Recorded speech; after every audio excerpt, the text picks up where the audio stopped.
नमस्ते सदावत्सले मातृभूमि। हम लोग बात करने जा रहे हैं एक बार फिर से बंगाल के चुनाव की।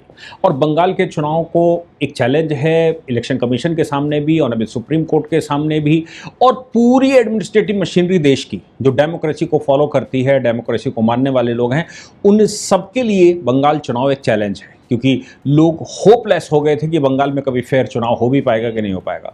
लेकिन इस बार जिस प्रकार से एसआईआर हुआ, जुडिशल सर्विसेज के लोग लगे, सीएपीएफ फुल मात्रा में लगा दी गई, और इसके बाद ये घोषणा भी कर दी गई कि चुनाव के बाद भी सीएपीएफ लगी रहेगी, चुनाव बाद दंगों को भी रोका जाएगा। इसके अतिरिक्त दूसरे प्रदेशों से ऑब्जर्वर बुलवाए गए, दूसरे प्रदेशों की पुलिस बुलाई गई, दूसरे प्रदेशों के आईपीएस ऑफिसर्स बुलाए गए। इन सबको बंगाल में ड्यूटी दी गई कि आपको फेयर चुनाव करवाना है। अब ये जो फेयर चुनाव करवाने की प्रक्रिया है, इसमें अधिकारी जो दूसरे प्रदेशों को नहीं जानता वो कैसे बिहेव करे। सवाल ये है कि जो बंगाल को नहीं जानता, उत्तर प्रदेश का कोई अधिकारी अगर वहां चला जाता है, बंगाल की लोकल पृष्ठभूमि को नहीं जानता है, कैसे चुनाव करवाएगा, उसकी प्रतिक्रिया क्या होगी, उसके ऑब्जर्वेशंस क्या होंगे और उसके द्वारा क्या कहा जाएगा। वो सिर्फ इतना सा कर सकता है कि सीएपीएफ को लेकर राउंड लगाए, और राउंड लगाते समय जहां जहां से उपद्रवियों के नाम सामने आते हैं, जैसे जहांगीर का नाम सामने आया, तो जैसे ही जहांगीर के क्षेत्र में जाएंगे तो वो क्या कर रहा था, वो हड़का धमका रहा था, वोटर्स को बता रहा था कि चुनाव के बाद ममता बनर्जी फिर से आने वाली हैं और तुम्हें कोई रिलीफ मिलने वाली नहीं है। ऐसी परिस्थिति में तुम्हारा पास एक ही ऑप्शन है कि तुम टीएमसी को वोट दो। अगर टीएमसी को वोट नहीं दोगे तो चुनाव के बाद हम तुम्हें देख लेंगे, ऐसा वो कह रहा था। अब ऐसी परिस्थिति में जब देश भर से काबिल ऑफिसर वहां भेजे गए हों, तो काबिल ऑफिसरों का काम यह है कि वो वहां के लोगों को ये विश्वास दिलाएं कि तुम्हारे साथ कुछ गलत नहीं होगा और कोई व्यक्ति गलत नहीं करेगा, सिर्फ और सिर्फ फेयर करेगा, कोई बदमाशी नहीं करेगा, कोई बदमाशी देगा नहीं।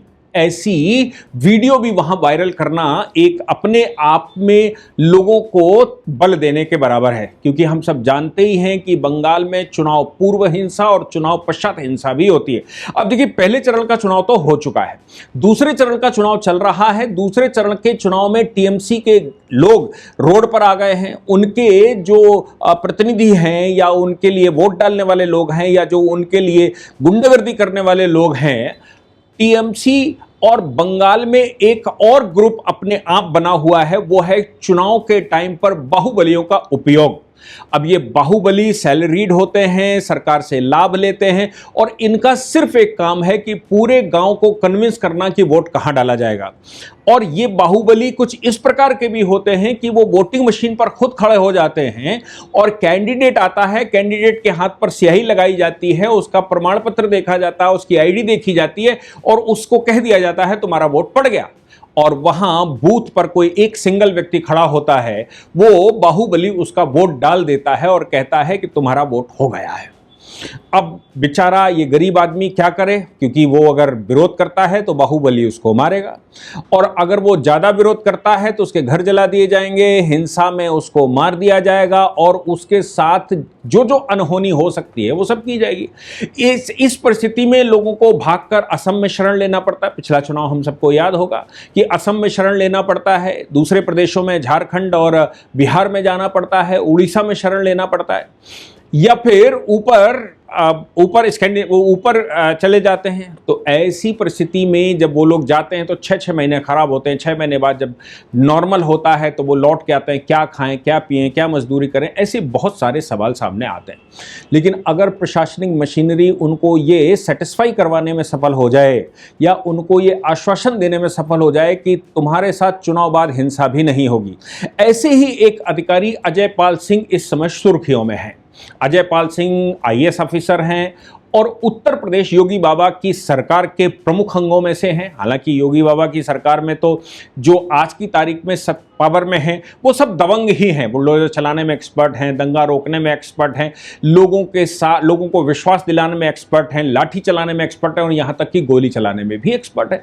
उत्तर प्रदेश ऐसे ही नहीं सुशासन बन गया है, उत्तर प्रदेश ऐसे ही नहीं गुंडा लेस हो गया है। उत्तर प्रदेश में जो प्रोग्रेस शुरू हुई है उसके पीछे इन अधिकारियों का योगी जी के द्वारा चयन करना और इन अधिकारियों को पूरी शक्ति देना ताकि गुंडा ना हिल सके और कोई व्यक्ति सरकार के ऊपर ना जा सके। हालांकि कुछ अधिकारी इसमें अपनी पावर को ओवर एक्सेस भी इस्तेमाल करते हैं, जिनकी खबरें भी आती रहती हैं, लेकिन आफ्टर ऑल उत्तर प्रदेश की हालत देश में इस समय लॉ एंड ऑर्डर के मामले में नंबर 1 है और पूरा देश इस बात को अप्रिशिएट करता है। जबकि उत्तर प्रदेश कभी बीमारू राज्य हुआ करता था और कभी उत्तर प्रदेश पिछड़े राज्यों में आता था, गुंडे राज्यों में आता था, लेकिन आज की तारीख में वो सारी छवियां उत्तर प्रदेश की सही हुई हैं इसी प्रकार के अधिकारियों को लेकर।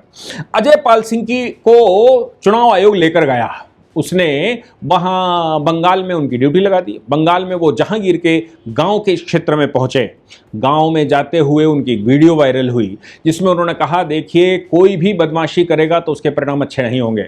अब अगर कोई अधिकारी किसी क्षेत्र में जाएगा और ये खबर मिलती है कि वहां कुछ गड़बड़ हो रही है तो वो क्या कहेगा? क्या गोली चलाए या लाठी चलाए या फिर वहां से चुपचाप वापस चलाए? वो यही कह सकता है कोई भी बदमाशी करेगा तो उसको छोड़ा नहीं जाएगा, उसकी बदमाशी बर्दाश्त नहीं की जाएगी और परिणाम बहुत बुरे होंगे। एटलीस्ट पुलिस का रवैया, पुलिसिया जो अंदाज है वो इतना तो होता ही है। पुलिस अगर लाठी ना बजाए तो कम से कम हड़काने का तो अधिकार उसको है। अगर वो लॉ एंड ऑर्डर की सिचुएशन में हड़काएगा नहीं, प्रेशर में नहीं लेगा। और अजय पाल सिंह ने कहीं से ये तो नहीं कहा कि भाई बीजेपी को वोट दो, टीएमसी को वोट मत देना, ऐसा तो कुछ नहीं कहा। ये कहा जो सही है वो सही रहेगा, कोई बदमाशी इसमें बीच में नहीं करेगा, कोई गलत इसमें नहीं करेगा, किसी मतदाता को हड़काया धमकाया नहीं जाएगा, किसी भी मतदाता के साथ कोई दुर्व्यवहार नहीं किया जाएगा, उसकी सुरक्षा की जिम्मेदारी मेरी है, सुरक्षा करके हम रहेंगे। और साथ में उन्होंने कहा जहांगीर के लोग भी यहां पर होंगे, सुन लो कि अगर कुछ गड़बड़ी की तो बहुत पीटे जाओगे, बहुत मारे जाओगे। इतनी भाषा तो पुलिस इस्तेमाल मिनिमम में करती है, लेकिन बंगाल की सरकार और बंगाल का टीएमसी, बंगाल बिल्कुल उसी स्टेटमेंट से दहल गया। आज ऑनरेबल सुप्रीम कोर्ट में एक पीआईएल दाखिल की गई है कि अजय पाल सिंह को चुनाव ड्यूटी से हटाया जाए। और उधर महुआ मोइत्रा से लेकर ममता बनर्जी तक सभी आग बबूला हो गए। उनका कहना है कि जो हमने चारों ओर फिजा बनाकर रखी उस पर अजय पाल सिंह जैसे ऑब्जर्वर आपने उत्तर प्रदेश से बुलाकर और उनको इतनी पावर दे दी कि वो ये कह रहे हैं कि यहां कोई गड़बड़ नहीं होनी चाहिए, यहां किसी प्रकार की बदमाशी नहीं होनी चाहिए।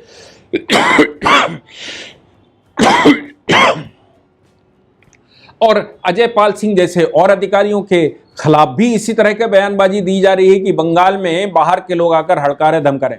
किस लिए हड़का रहे धमका रहे? कि वोट सही तरीके से पड़े, कोई बदमाशी ना हो, कुछ गड़बड़ वहां ना हो जाए, ये कहने के लिए वहां पर ऐसा चल रहा है।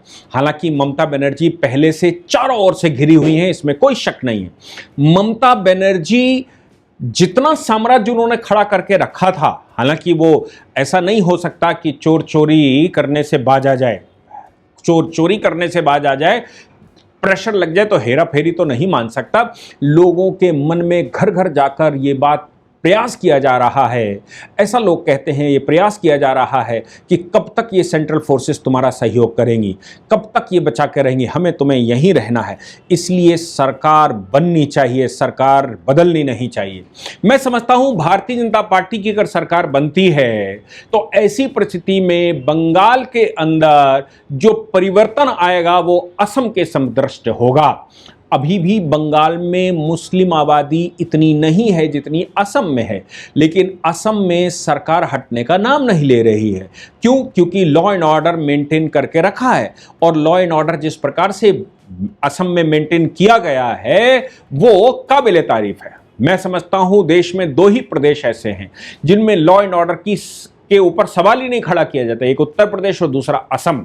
मैं उत्तर प्रदेश से ज़्यादा असम को क्रेडिट इसलिए देता हूं क्योंकि वो बॉर्डर क्षेत्र है और उसमें मुस्लिम आबादी बहुत बड़ी संख्या में है, इसलिए असम के मुख्यमंत्री को 10 में से 10 नंबर मिलने चाहिए। ऐसा ही कोई उम्मीदवार बंगाल में भी चाहिए, ऐसा ही कोई सरकार का मुलाजिम बंगाल में भी चाहिए, ऐसा ही कोई मुख्यमंत्री बंगाल में चाहिए जो बांग्लादेशियों का और रोहिंग्याओं का इलाज कर सके, उनको अपने देश वापस जाना पड़ेगा और लॉ एंड ऑर्डर मेंटेन किया जा सके। ममता बनर्जी एंड कंपनी की पूरी कोशिश है कि किसी तरह से वो भारतीय जनता पार्टी को यहाँ एंट्री ना मारने दें। अगर भारतीय जनता पार्टी एंट्री मारती है तो असम की तरह हो जाएगा और फिर हमारे वोटर्स को यहाँ से जाना पड़ेगा। मैं समझता हूँ कि अजय पाल सिंह जैसे अधिकारियों की पूरे देश से और डिमांड होनी चाहिए और ऐसे अधिकारियों को स्पेशली तैयार करके वहाँ भेजना चाहिए। हालांकि ऑनरेबल सुप्रीम कोर्ट के कहने पर ही ऑब्जर्वर लगाए गए हैं।